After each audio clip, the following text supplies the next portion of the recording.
तो हेलो दोस्तों, स्वागत है आपका अर्जुन मैथ पर, जहां आज हम अपने 5 प्रश्नों की सीरीज में आगे बढ़ते हैं और देखते हैं कि आज हमारे पास कौन कौन से प्रश्न हैं और उन्हें हम कितनी ही आसानी से सॉल्व करते हैं।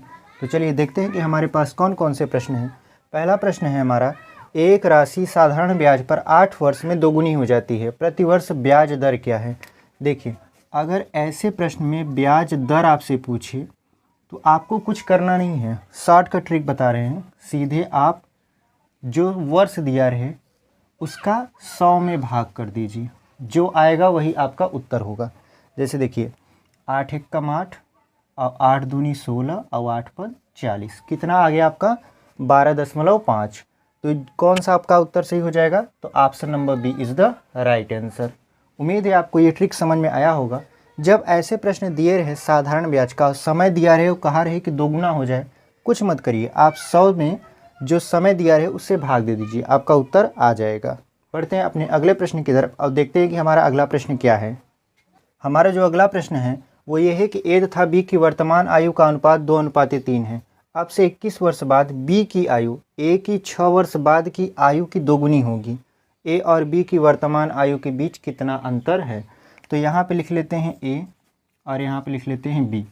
अगर हम ए की आयु माने तो ए की आयु हो जाएगा 2x और बी की आयु 3x। ये इनकी वर्तमान आयु है। अब कह रहा है 21 वर्ष बाद बी की आयु, तो 3x वर्तमान है, 21 वर्ष बाद तो 21 जोड़ देंगे। कह रहा है कि अब से 6 वर्ष बाद ए की आयु की, तो ए की आयु कितना है 2x प्लस 6 कर देंगे। कह रहा है अब से 6 वर्ष बाद ए की आयु से जो बी की आयु होगा वो दोगुना हो जाएगा। तो इसको हल कर लेते हैं, तो इधर हो जाएगा 3x प्लस 21, इधर हो जाएगा 4x प्लस 12। जब घटाएंगे तो आएगा 9 बराबर x के। ठीक है। अब पूछ रहा है कि इनकी वर्तमान आयु का अंतर बताइए। तो इनकी वर्तमान आयु है आपका 2x और 3x। तो अगर हम 3x में से 2x को घटा दे तो हमारा मिलता है x, और x की वैल्यू हमने पहले से निकाल के रखा है 9। तो इनकी वर्तमान आयु में कितना अंतर आ जाएगा आपका? तो हो जाएगा 9 वर्ष। तो कौन सा ऑप्शन सही होगा? तो option number B is the right answer. बढ़ते हैं अपने अगले प्रश्न की तरफ। हमारा जो तीसरा प्रश्न है वो ये है कि एक आयताकार कागज जिसकी लंबाई 44 सेंटीमीटर और चौड़ाई 6 सेंटीमीटर है को गोल यानी रोल बनाकर कागज की चौड़ाई के बराबर ऊंचाई वाला बेलन बनाया जाता है। इस प्रकार बनाए गए बेलन की त्रिज्या क्या है? तो देखिए, सबसे पहले हमारे पास था आयताकार कागज जिसकी लंबाई 44 सेंटीमीटर था और चौड़ाई था 6 सेंटीमीटर। अब इसको कह रहा है कि चौड़ाई के बराबर ऊंचाई वाला, यानी इसको इस तरीके से मोड़ा जाता है कि जो बेलन बने उसकी जो ऊंचाई हो वो चौड़ाई के बराबर हो, यानी 6 सेंटीमीटर हो। तो जब आप इसको ऐसे मोड़ोगे तो ये पूरा का पूरा 44 वाला रोल बन जाएगा इस तरीके से। तो ये बन जाएगा बेलन का परिधि, और बेलन का परिधि मतलब वृत्त का परिधि, और वृत्त का परिधि होता है आपका 2πr, जो कि कितना हो जाएगा आपका 44 सेंटीमीटर। तो पाई का मान रख दीजिए 22/7, और यहाँ r जिसका मान हमसे पूछ रहा है बराबर कितना हो जाएगा 44। तो 22 दूना 44 और 2 से 2 काट देंगे तो r बराबर आपका आ जाएगा 7 सेंटीमीटर। तो हमसे पूछ रहा है कि वृत्त की त्रिज्या बताइए, वृत्त की नहीं बेलन की त्रिज्या बताइए। तो बेलन की त्रिज्या आपका कितना आ जाएगा 7 सेंटीमीटर। तो कौन सा ऑप्शन सही होगा? तो option number C is the right answer. बढ़ते हैं अपने अगले प्रश्न की तरफ। हमारा जो अगला प्रश्न है वो ये है कि 2 वृत्ताकार मैदानों के क्षेत्रफलों का अनुपात क्रमशः 25:64 है। यदि बड़े मैदान की त्रिज्या 16 मीटर है तो छोटे मैदान की त्रिज्या बताइए। देखिए, क्षेत्रफलों का अनुपात दिया है, तो 2 वृत्ताकार मैदानों के क्षेत्रफलों का अनुपात, वृत्त का जो क्षेत्रफल होता है वो होता है πr²। चूँकि 2 हैं तो हम मान लेंगे πr² 1 बटे πr² 2। अब इनका जो अनुपात है वो दिया है आपका 25:64। पाई से पाई को काट देंगे।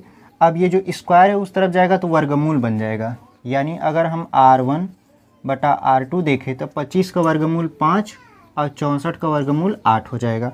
अब कह रहा है बड़े वृत्त की त्रिज्या 16 मीटर है, तो बड़ा वृत्त का क्षेत्रफल बड़ा होता है, तो 64 बड़ा था इसलिए इसकी त्रिज्या कितना दिया है आपका 16 दिया है। तो यहाँ लिख लेते हैं हम लोग r1 बटा 16 और यहाँ लिख लेते हैं 5/8। तो 8 दूना के 16 और 2 पंचे 10, यानी जो छोटे वृत्त की त्रिज्या होगी वो आपका 10 मीटर होगा। तो कौन सा आपका उत्तर सही हो गया? तो option number B is the right answer. उम्मीद है आपको समझ में आया होगा। बढ़ते हैं अपने अगले प्रश्न की तरफ। हमारा जो अगला प्रश्न है वो ये है कि एक फार्म में गाय एवं मुर्गियां हैं। यदि सिर गिने जाएं तो 180 हैं, यदि टांगे गिनी तो 420 हैं। फार्म में गायों की कुल संख्या क्या होगी? यानी एक फार्म है, उसमें गायों की संख्या आपसे पूछ रहा है। तो इधर लिख लेते हैं हम लोग गाय और इधर लिख लेते हैं मुर्गी। मुर्गी गाय सीख रहे हैं। तो देखिए गाय जो होगी, अगर सिर गिना जाए तो सिर मान लेते हैं गाय के सिरों की संख्या x होगी और मुर्गी की संख्या हो जाएगी आपका y। तो जब गिनेंगे तो हो जाएगा x प्लस वाई बराबर 180। अब देखिए गाय में 4 पैर होते हैं, तो गाय में हो जाएगा आपका, टांग गिन रहे हैं तो हो जाएगा 4x और मुर्गी में 2 होते हैं तो हो जाएगा 2y। कुल कितना हो जाएगा? 420। अगर 2 से काटें तो ये कुल मिला जुला के आएगा 2x प्लस वाई बराबर 210। अब ये समीकरण 1 है, वह समीकरण नंबर 2 है। तो समीकरण 1 व समीकरण 2 को जब हल करेंगे, इधर हल कर लेते हैं, इधर ही हल कर लें। अब यहाँ पे हल करेंगे तो हो जाएगा x प्लस वाई बराबर 180 और ये हो जाएगा 2x प्लस वाई बराबर 210। अब अगर देखें तो y ऐसे चिन्ह घटा देंगे तो y से y कट जाएगा। x बराबर कितना आ जाएगा? माइनस में, तो माइनस में यहाँ 30, माइनस माइनस प्लस, यानी x बराबर कुल कितना आ जाएगा? 30। और x था क्या? गायों की संख्या था। तो गायों की कुल संख्या कितनी आ गई? 30 आ गई। यदि हमारी वीडियो पसंद आ रही है तो हमारे चैनल को सब्सक्राइब करिए, वीडियो को लाइक करिए और अपने दोस्तों तक शेयर करिए। मिलते हैं आपसे अगले वीडियो में, तब तक के लिए धन्यवाद।